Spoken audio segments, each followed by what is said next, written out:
All right, hello and welcome everybody to another episode of Toast the Toss. If you were cricket aficionados like all of us in the panel, today was that sort of a day which was like a Woodstock for cricket. From 9:30 a.m. in the morning till 8:30 p.m. at night, it seemed like a lot has happened in the World Cup. Let's welcome our panelists. We have Arijit, we have Bidhu, we have Abhinav, and we have a new entrant like Deepak Huda in the Indian team today. We have Pranoop on our panel joining us for the first time on our panel. Welcome, gentlemen. Let's get started. The first question I have for you all is what are the newest or new rules you're discovering in cricket thanks to this World Cup? Or is it just the noob me who didn't know the rules? Yeah, I mean, I'd say it was you maybe because we knew it. It's just as the first time seeing it, seeing multiple wicketkeeper misdemeanors in action, collecting the ball in front of stumps and moving while the bowler was bowling. But those are two good rules that the World Cup has sort of brought back into common knowledge, right? So we always talk about the rules that Ashwin brings up to the world and makes the rest of the world realize that, hey, here are some rules that you forgot about. But it's good to see Nurul Islam. Am I getting the name right? Yeah, I think so. It's good to see him bringing a few of the rules for the world to know as well. There is another rule. Yeah, there is another rule like much before the World Cup, like 6 months back. Like I came to know, like none other than the wicket keeper can hold the gloves or wear the gloves. This happened between Babar Azam and Rizwan. When Rizwan just dropped the gloves and he went after the ball, and Babar Azam wore his gloves, and the umpire awarded him 5 runs for penalty. So he wore his gloves to collect the ball? Yes. yes. Yes. Okay. There was another 5 runs penalty for the team. Got it. I mean, I knew the helmet rule. I knew if you had the helmet on the ground behind the wicket and if the ball hits the helmet, it's 5 runs. But what I discovered in this World Cup was even if the wicketkeeper's gloves is on the ground and the ball hits it, you get 5 runs. I mean, this happened in South Africa versus Zimbabwe match, the rained out match. But Zimbabwe was given 5 penalty runs because De Kock's gloves were on the ground. And that 5 penalty runs saved Zimbabwe from losing. If South Africa had scored now you're rubbing salt on wounds. Yeah. I'd say the rain. Quentin de Kock, I think, should have understood better because I remember a couple of years back, ball was running away from him. He took out his gloves and threw the glove at the ball, and that's why he got the penalty. That he did that as a wicketkeeper, and so he is discovering rules after he is becoming the wicketkeeper. So, man, he's a good enough batsman to for the team to ignore the rest of his not knowing. But if the ball goes to long on, the wicketkeeper has the tendency to drop the gloves and pick it up from the other hand. So I guess that was not intentional, but it accidentally dropped on the gloves. So that went for 5 runs. So there is one rule which is there in this World Cup that if a batsman is out, whether they've not crossed, the new batsman is going to face. Is that the first time it's getting implemented, or did it get implemented in the Tri-Series before? I think it was there in the Asia Cup as well, if memory serves me right. It's been there for some time now. So yeah, if you're caught, then the new batsman takes strike. It doesn't matter if the non-striker has covered the crease. I don't know if it was there in Asia Cup or after that, but it was there before the tournament, and I think it was there in Asia Cup. I guess this is the new rule from October 1st. The batsman has to take the new strike. It happened in IPL as well. Okay. Talking about rules, let's move on from rules to a game which was all no holds barred, right? What we're talking about is India versus South Africa game. Spicy Perth pitch against a brilliant South African attack. But what a game. I just want to get your reactions on what you thought the game was and what were the pivotal moments of the game. The pitch. That's exactly where I was going as well, right? It made it to South Africa's hands. No, but I think my point is just the pitches in Australia are so polarized, are so different from each other. You've got MCG where the ball is really not coming off, and then you've got Perth where you can't stop the ball from just going off like a bullet, right? So it's not easy for any of the teams to get to terms with it. South Africa thought they had all the advantages for this, but it was pretty close in the end. Right? In my opinion, if we'd just shuffled some of our bowlers around in when they came to bowl, we would have given them a good run for their money, given how nervous they get towards the end of close matches. Right? So I feel the one thing that stays with me is we all have this overarching sentiment that all pitches in Australia are like fantastic batting tracks. They're great to play, but apparently they're not. So that's the biggest one. But then again, in terms of the match itself, so many ups and downs, so many ebbs and flows. I feel beginning with our batting not being sensible. I felt even though Sky got a good run, his batting, I would have liked him to be a little more conservative at the start. And that's why you realize the personality of Sky coming out, right? He's just shut up, I don't care about anything else. Let the ball come and hit it. That's all he knows. So from there, Deepak Huda, again, I'm sorry, I don't want to pick on Pranoop here, but I don't understand what he was trying to do. He's just coming in and trying to flash a boundary there. Right? So our batting missed a trick. We didn't bother playing ourselves in. With bowling, again, I feel more than bowling itself, our captaincy got it wrong. We didn't get the right bowlers in at the right time. Ashwin in over 17 was a horrible decision. It just didn't give anything for our fast bowlers to pressurize South Africa with. Couple it with bad fielding as well. So I think all round we've had a few gaps, despite which we made it a close game. So yeah, interesting match, but gaps all round. I guess the issue starts at the top. KL Rahul, he always plays first over maiden. I don't know why is it tentative while batting. I have no clue whether he's underconfident, overconfident, or there's some issues with him. And the team management backs him. Just on that point, right? Actually, India reached 21 without losing a wicket on that pitch. I know Rahul pulled one for a 6. Rohit hit one for a 6. Of course, they played a lot of dots. I don't know when they reached 21. Was it in the 3rd over or the 4th over? 4th over. 4th over, right? And in comparison to how the South Africans batted, I thought it's a little positive, but I know what you guys mean, right? Look, I have a problem with Rahul's general lack of form. But today you can't blame him for being cautious. With the exception of Sky, everyone else has failed miserably because they didn't take some time for themselves, right? The problem with Rahul is that he's been doing this throughout. Right? It's just that today I can't blame him. He did what I would have liked others to do. So the way he got out, he just poked at that. If he had flashed at that, that would have gone for 6 or 4. Anyways, he was so underconfident, just poked at that ball. That was even the commentator saying. Would have flashed that it would have gone over the slips. And even Quinton de Kock was standing 10 meters away from the slopes because of fast bowlers. Yeah, I mean, so the mantra in Perth is don't poke, flash as hard as you can. Because you are getting enough 155 Nokia's bowling at Rockets. Yeah. Sorry, go ahead, Arijit. You've been wanting to make points.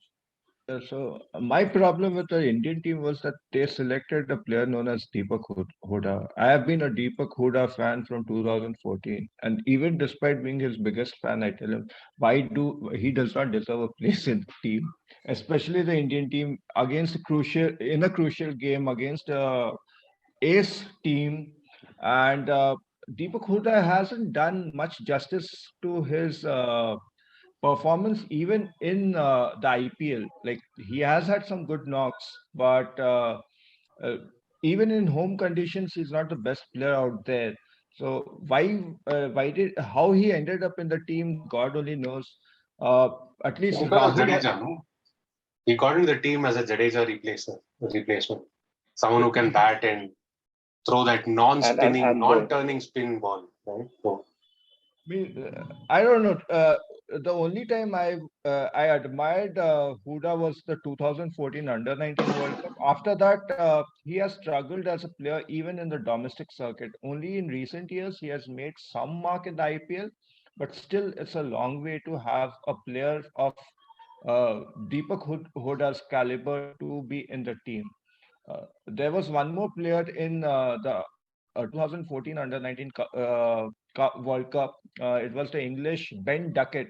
But Ben Duckett, extremely talented player, but poor form, not consistent, has not made much mark. He's not selected in the English Test side or any of the ODI sides or T20. He's not a player meant for that.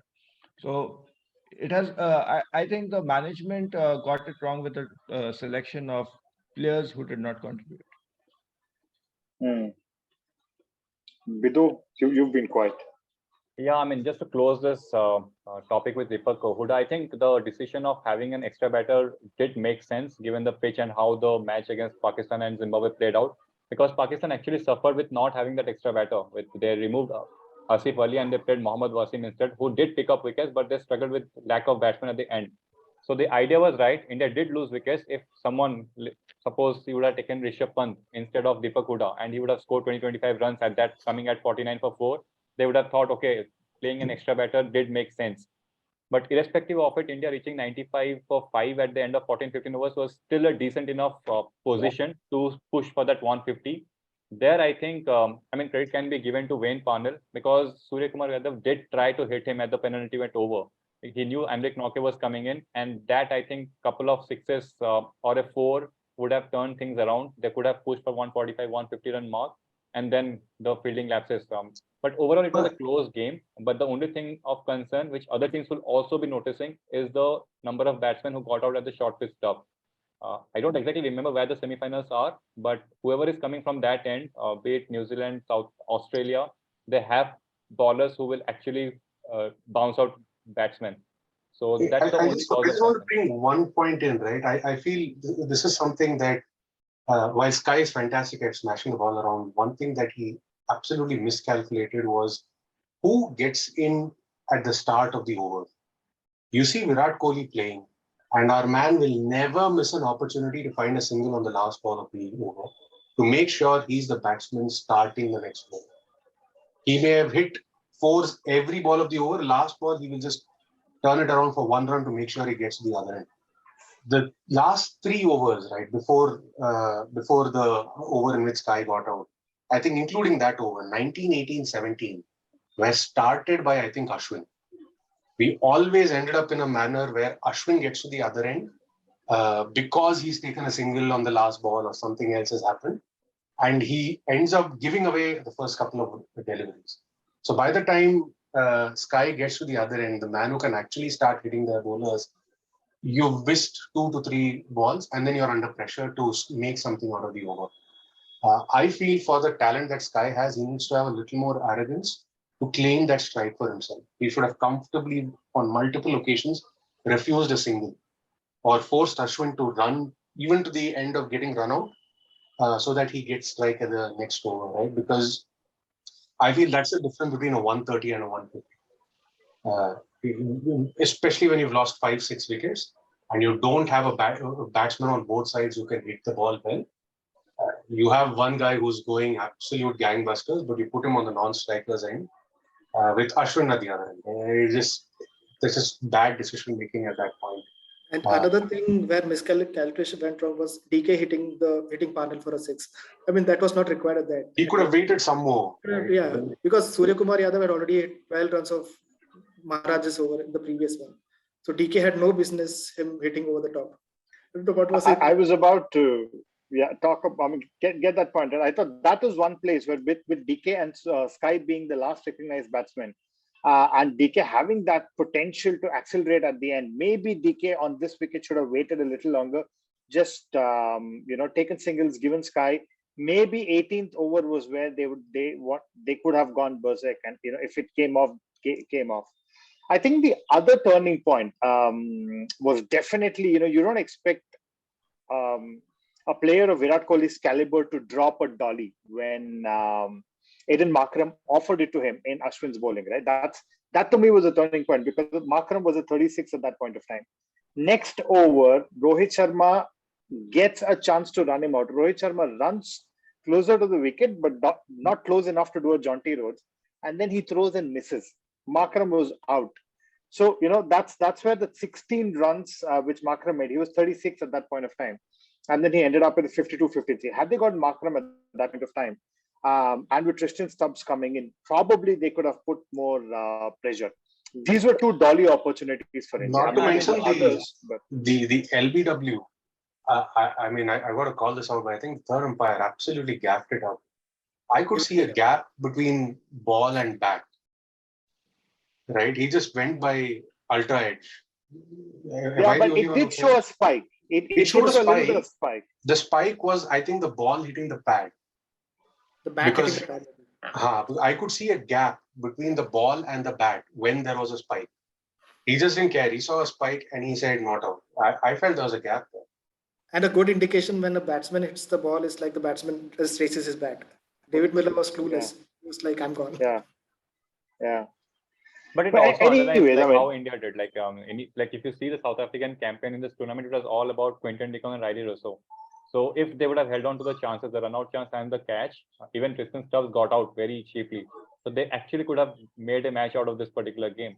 So it's not all wrong. You know, my cousin actually sent me a tweet, a text message saying in 2011, which everybody knew, South Africa defeating India and India winning the World Cup. But he also said that in that particular World Cup, Ireland had defeated England, which also happened in this particular World Cup.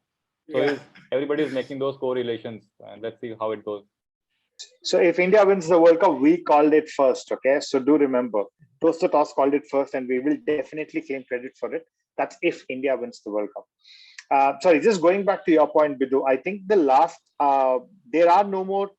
The semi-finals are in Sydney. I was just looking at the schedule, Sydney and Adelaide, if I'm not wrong. I don't know if the knockouts are in Perth. I don't think India play any more matches in Perth, just for us to be happy, because I don't think any other team, whichever team is going to play in Perth, definitely, if they have a good bowling attack, they are going to use the short ball. So, Arijit, you wanted to say something before we move on from this topic. If I thought you. I mean, the last, sorry, Arijit, I'm cutting you short. But interestingly, the players who actually are good players of short ball, Rohit Sharma, Virat Kohli, even to an extent Hardik Pandya, they got out to short balls, and the other players, KL Rahul, they nicked off the good length deliveries. So it was not exactly a case of India getting out to short balls. It was just that coincidentally everybody got out through those kind of deliveries. They all tried to hit, right? Like I feel Hardik Pandya, by the time he came, he should know that the team is struggling. He needs to hang in there. Again, crazy shot to get out. Took by Rabada was incredible. I don't know how we. Yes, I agree, but he didn't need to put that ball in the air at all.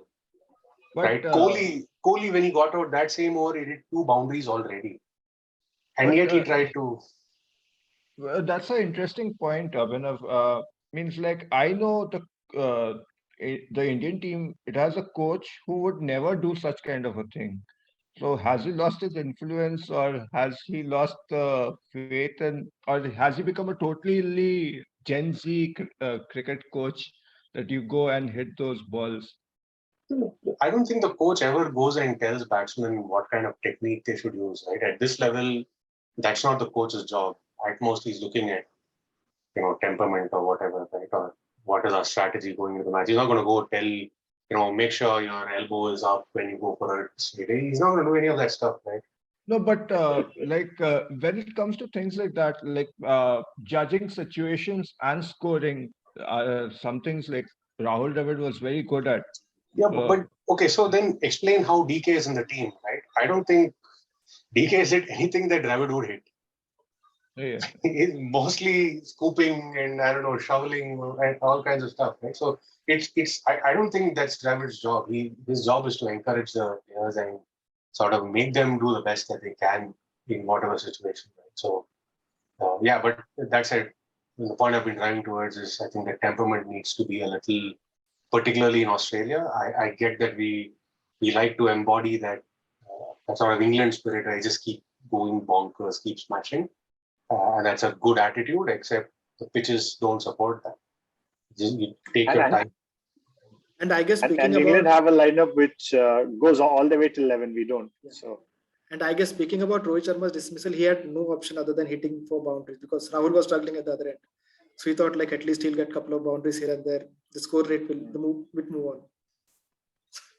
So I guess Rahul is pressurizing from inside and outside. Right.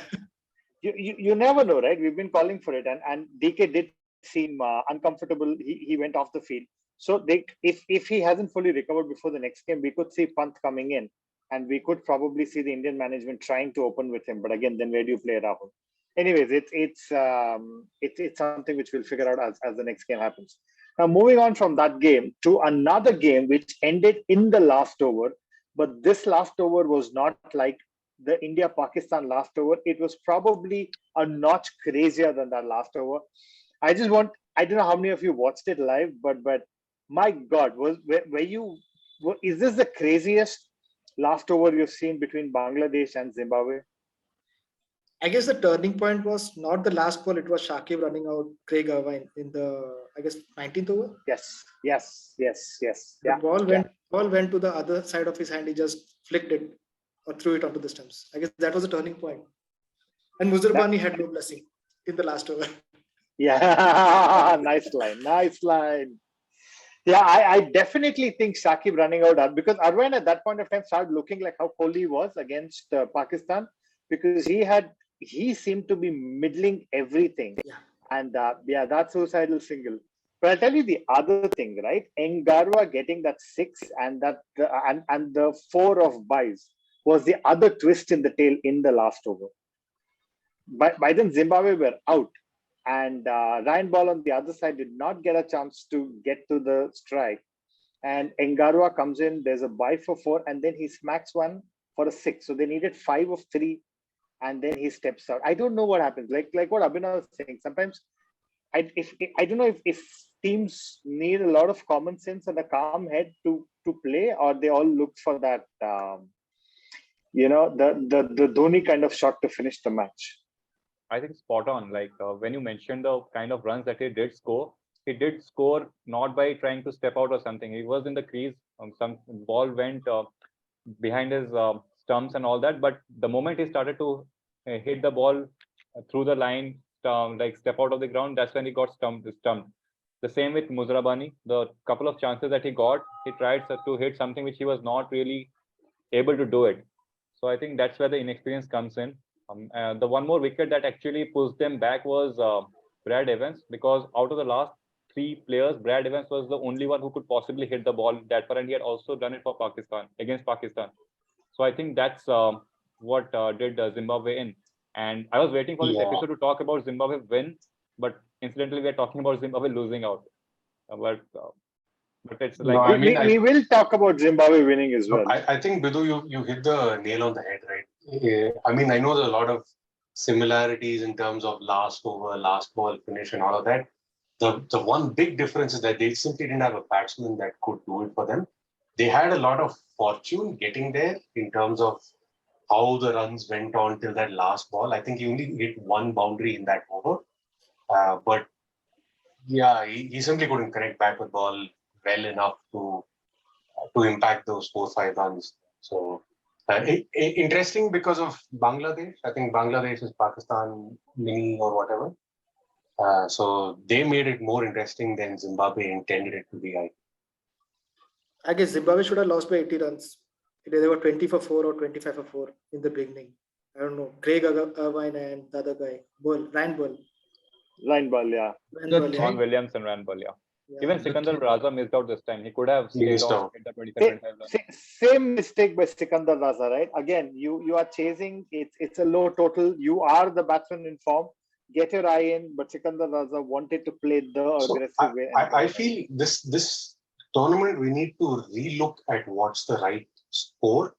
Like normally we think the first power play, a good score is between 60 and 80, right? And between 50 and 60 is like an okay average kind of score. I feel 30 and 40 is a good score in these conditions, because playing at the start is difficult. Like we are seeing Arshdeep swing the ball, right? Yeah. So it's not easy to open and play. So you if you put your mind at 40 as an average point at the end of the power play, and you don't stress yourself out, you can then accelerate through the later part. Probably on a lighter note, Sikandar Raza told in the last match after winning man of the match that he saw Ricky Ponting's video. Probably his internet went off today morning, or he didn't see that video. That's the reason why he didn't perform. Either he took any wicket. But there is one thing about Bangladesh and Pakistan. They're very consistent in making all these matches very entertaining. From a point of winning, they will snatch a defeat, and they have been very consistent throughout ever since they've been playing cricket. Even Pakistan was struggling today against Netherlands. Yeah. Yeah. I mean, I think this is a good segue to talk about the Pakistan versus Zimbabwe game, right? I know we spoke about Pakistan, we spoke about Zimbabwe, but again, another crazy game in the last over. I mean, I don't know if any of you guys want to talk about that game or talk through what happened in the So last Pakistan, Netherlands, right? Not Zimbabwe. Pakistan, Pakistan, over. Zimbabwe. Zimbabwe. Correct. the Park Bean match. The Park Bean match. The Park I Bean mean, match. Okay, so you're not talking about today's match. You're talking about yeah. We're talking about The highlight of Zimbabwe, which got nullified in this. Maybe because Zimbabwe actually thought there's a realistic chance of making their way to the semis, and that's where it impacted their temperament, as Abhinav touched upon that word. But if you go back to the match against Pakistan, again, as Pranoop has mentioned, Ricky Ponting had a word or a video with Sikandar Raza. But you remember, Pakistan team also has Matthew Eden and Sean Tate in the dressing room, who really interact physically. So maybe a Ricky Ponting's effect is far more as compared to a Heden or a Sean Tate. But I'll just touch upon one point in that match, on that position that Pakistan were in. Twice they were in winning positions and they lost, and once they were in a precarious situation at 36 for 3 at 8 overs, and they did well in Pakistan. But at 88 for 3, Sikandar Raza, who was supposed to bat against the likes of Harish Rauf, Mohammad Wasim, Sainsa Afridi, did not do well there, but came in back and bowled and took up 3 wickets. So the proper batsman. It was Shadab Khan who had made runs. It was, I think, Iftikhar. Sorry, Haider Ali. It was Haider Ali who hit Haider Ali. And also effectively put the last run out of Shaheen Shah Afridi, because they could have scampered to their super over. But I think it was in Pakistan's hand now. 3 for 3, you expect them to win. You have a batsman, although they are all-rounders, but they have well settled. Like last 3-4 overs, they were in. They could have squeezed a single, but they went off to that on the air shot and they got out.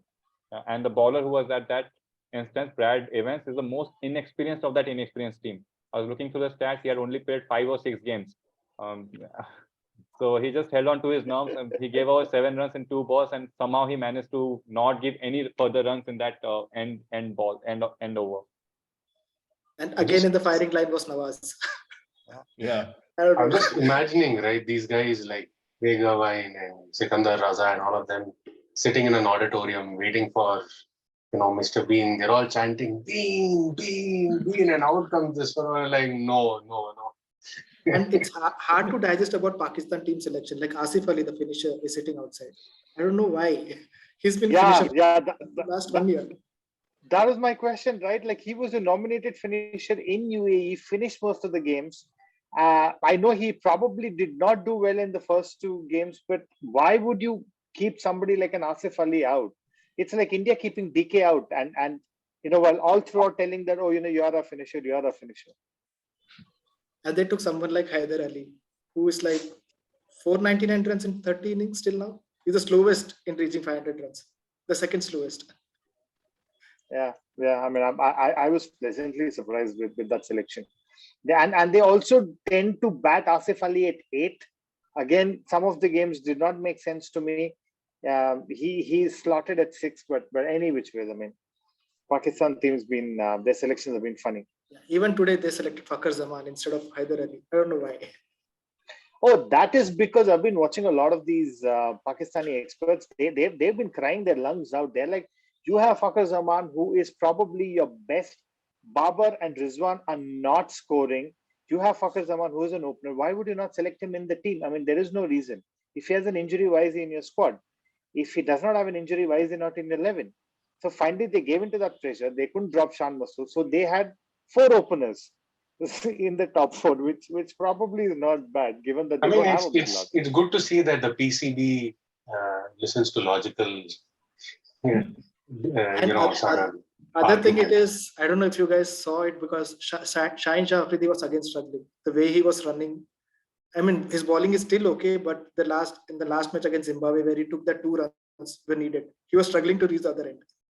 Literally. I thought that was because he started slowly, no? I mean, or he was deep into his again, it's series. not fully recovered from his knee injury or calf injury, whatever it is. So, But the only player from Pakistan who has won hearts means, of course, except those 2 balls to Virat Kohli, is Haris Rauf. Means he is on a song. No, I think Naseem's good too. No? Naseem's good, Yeah, I agree. Haris Rauf is going well. Haris Rauf has been like this is the first time I'm actually watching him play. Means he has been there for a long time. Only thing I don't watch that much of And cricket, even but when they needed 3 of 1 ball, they should have sent Naseem Shah, who had hit 2 sixes of Afghanistan bowler in the last over. that one. And I think the other impressive bowler for Pakistan is Mohammad Wasim Jr. Again, today he had a good game. He had a good game last time as well. So, I mean, they seem to keep producing fast bowlers like nobody's business. They have Look like at 4 fast bowlers. Haris Rauf. Yes, yeah. And they have 2 bowlers sitting outside who can still clock another 145. Hasnain and maybe one other guy. Shahnawaz Dahani. Yeah. Dude, I'm just happy they stopped sending Umar Gul in there.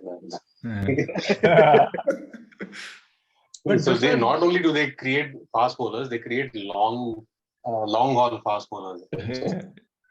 Yeah. All right, moving on from. Sorry, go ahead. Yeah, but this has been an amazing tournament for the fast bowlers, like fans of fast bowlers, like even teams like Bangladesh and Zimbabwe, they have some pretty good pacers in their squad. And the thing I like most about the Bangladesh squad is that they have this Alan Donald sitting over there guiding the players, and I was quite impressed by the kind of inputs by the line and length these Bangladeshi pacers were bowling. Yeah, when was the last time when Taskin Ahmed was a bowler of this force?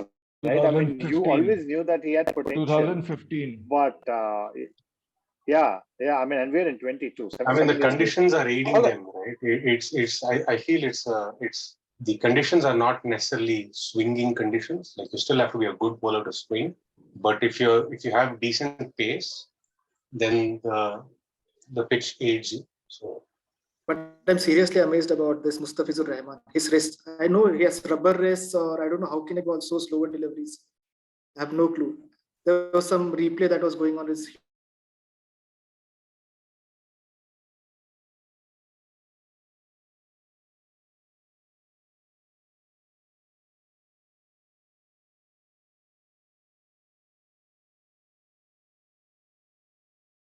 versus Sri Lanka. Yeah. Was it Superman versus the rest, or was it swinging fortunes for Sri Lanka? It was like, what was that game? It was Philips versus Sri Lanka. Yeah. I mean, wasn't he the guy who had that amazing catch at the first match? That is Glen Philips. Yeah, correct. Because he gave too many chances. Sri Lanka also. He was out at 10 runs or something when Nisanka dropped his catch. That was a dolly of a catch, just like Virat Kohli dropped today. Yeah, he had given actually easier than Virat Kohli's catch. Easier. Yeah. But that So if he had been out at that time, then New Zealand wouldn't have scored even 120, I feel, because everyone else was struggling. Yeah, they were 21 for 3, 7 for 3. What were they? 15 for 3. 15 for And then 3, they right? could have 20 for 4. 4 also was pretty soon. Pretty soon, yeah. But even Sri Lanka was something like 9 for 4. No, I think they tried to go too hard because they felt that it was a big total, and so they lost wickets in a hurry. And then they just ended up pressurizing themselves and got nowhere out of it.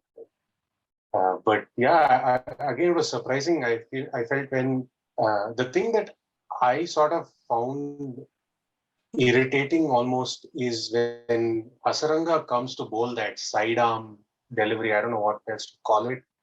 You're getting whacked. Legal? I mean, look, they're from the land of Malinga, so let's say it's legal. But he's getting whacked. Clearly, it's not helping him, and yet he's doing that, right? And as someone just watching it, I'm like, I want you to get hit, right? Bowl a decent delivery. You do crap like this, I feel happy when you get hit. This reminds me of Ashwin, like in one of the IPL tournaments, in a very crucial match, he was trying to experiment with his bowling and all that, and he was being whacked like anything. So I don't know, means ball your regular spin, given what may, at least it will get you wicket. Over here, they look so ridiculous. And as fans sitting outside, we want them to be whacked. So nothing different over here. Everyone is trying to be Kedar Jadhav. But the other thing about this particular match was, of course, there was only one standout batsman who actually held on to the entire innings, who of course gave 2 chances, Glen Phillips. He could have also gotten out, and New Zealand bowled out for 110 or 120 runs. But the Sydney pitch is quite interesting because everybody is getting something out of it, be it fast bowlers, be it spinners, because Sri Lanka started with spinners and they took up a lot of wickets. I think Teachna was good at the start, right? And that's what made me even more irritated with Hasaranga. Yeah. And with New Zealand, it was the opposite. Was Teachna bowling? What was he bowling? He was bowling like a medium pacer, wasn't he? At the opening. Yeah, carom ball. Yeah. Sorry, Bidhu, you got frozen. You want to jump in? Yeah, right. I think there is a little bit of internet issue, but I understand that we're still talking about Sri Lanka and New Zealand, right? Yeah, so I was saying, like in that particular match, there was only one standout performer, Glen Phillips, who of course gave a lot of chances. But what I took out, because it was not in our group games, was that the pitch in Sydney actually gave everything to every particular bowler. So for Sri Lanka, they started with spinners. It was Tikshana Dhananjay who picked up wickets. But when it came to New Zealand, the fast bowlers, it was not the spinners. Of course, Santner did pick up a wicket, but it was the fast bowlers who extracted everything from that particular pitch. I was expecting similar kind of innings from Sky. I was hoping that he would do a Glenn Maxwell, because largely the innings was panning out the same way. New Zealand had wickets falling. Even Darren Mitchell, who supported Glenn Phillips, had a very runnable kind of a 80 strike rate kind of an innings, who held things. But it was Glenn Phillips all the way. But it is crucial in terms of that group, because right now New Zealand were needing that particular point. If you see New Zealand team, none talk about the team. We talk about Australia, we talk about England, but New Zealand are a very, very effective and performing team at the point. Everybody of the batsmen, apart from Kane Williamson, has performed, and every particular bowler has taken wicket. So they are a dangerous team from that particular group. And what amazes me about New Zealand is like they get whitewashed in the bilateral series or any other tournaments. When it comes to World Cup, they are turned on. I don't know how. They know how to play cricket when it comes to World Cups or World T20 or anything. There's something about them, man. Like they got whacked in their own backyard just before the World Cup, right? Or pretty much the same team. And then they just cross over to another country. Come the World Cup, come at the team, right? I mean, they come like a that is actually a theory. big with force. The question that the point that Pranoop has raised, there is actually a theory. So New Zealand, what happens in we are losing you, Bidhu. We can't hear you at all. Okay, you guys can continue. I'll come back when the internet is stronger. You guys continue. Oh, okay.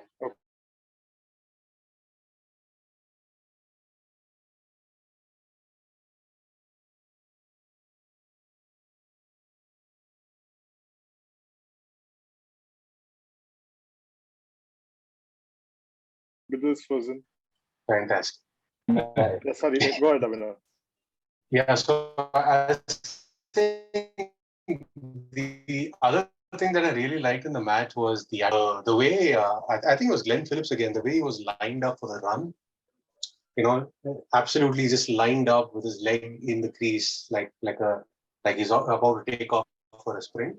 That's such a Kiwi thing to do, right? I'm not going to break the spirit. I'm not going to break the rules. I'm going to wait for you to bowl, but I'm going to give absolutely everything I can and do everything I can to win, right? And I mean, that summarized the Kiwi spirit to me in a nutshell. So I like them. I like the team a lot. If it isn't India, then yeah, I think Kiwi and then Sri Lanka's rise to form is again nice to see. So I hope it's one of them. Although I wouldn't mind South Africa as well. They've been waiting for it for a long time. And I have a feeling that India would be facing New Zealand in the semi-final. So again, I don't think we will, right? Because New Zealand will anyway stop the group in the other team, and South Africa will in this group. So 2+2 and Oh, the right. first team. That's if. Unless New Zealand gets beaten with England. Yeah, So I it was doesn't going to say that. So New Zealand England is a crucial game. Pakistan South Africa is a crucial game, and I have a feeling. I don't know where that match is going to be. It's definitely not in Perth. If it's in Perth, then it'll be amazing to see battery of fast bowlers beating each other. But I think Pakistan's going to come really hard against South Africa, because for them, they have to win all the matches for them to even have a chance of being And Pakistan have a chance. They have a match at Sydney with South Africa. So if spinners rule, then Pakistan have a chance. Yeah. So you never know, but it's going to be exciting week. We will anyways do another midweek show. Before we get to the end, I just think New Zealand should have a new cartoon, which should say that this man can sprint, this man can fly, this man hits centuries. Is he Superman? No, it's Glen Philips. By next week, we'll be clear who will be the top 4 will be. By next The week. last match of the group against Zimbabwe.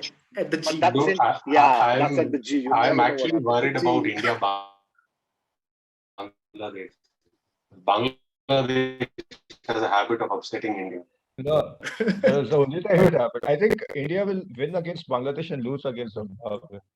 No. I don't Again, think if we'll it lose against happens, Zimbabwe. They won't lose again. Because if MCG is a too intimidating place for Zimbabwe with 90,000 Indian people to win the match. Yeah, I'm not saying anything because my internet is slightly disturbing, but India am I loses hearing correct? Zimbabwe, Arijit saying India is beating Zimbabwe. Don't blame us. We will give you the address of where Arijit lives. No, but we don't have you. We lost you. Yeah, we've lost you again. All right, gentlemen, that's been it's been a long day of cricket. It's been a long show, but I think every second was worth it today.